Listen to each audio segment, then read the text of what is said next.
अस्सलाम वालेकुम जी। ਇਹ ਚੰਦ ਲਫ਼ਜ਼ ਉਹਨਾਂ ਬੰਦਿਆਂ ਵਾਸਤੇ ਨੇ ਜਿਹੜੇ ਬੰਦੇ ਕਿਸੇ ਵੀ ਕਾਰੋਬਾਰ ਦੇ ਵਿੱਚ ਮਾਯੂਸ ਹੋ ਜਾਂਦੇ ਨੇ, ਖਾਮੋਸ਼ ਹੋ ਜਾਂਦੇ ਨੇ। ਲਫ਼ਜ਼ ਗੌਰ ਨਾਲ ਸੁਣਿਓ। बुझी शमा भी जल सकती है, बुझी शमा भी जल सकती है, तूफानों से कश्ती भी निकल सकती है। जे अगर कोशिश करो ना तो तूफाना दे विचों कश्ती भी निकल आती है।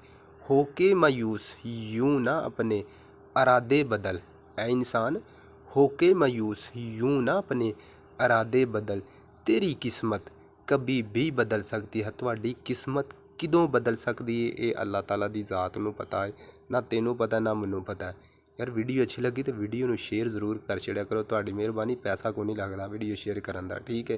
नाले चैनल नूं सबसक्राइब कर दिओ, ठीक है। तो अगर तुसीं जिंदगी दे विच कुछ पाना चाहते हो, हासिल करना चाहते हो, तो उहदे वास्ते जदोजहद करो। कामयाबी अल्लाह ताला दी ज़ात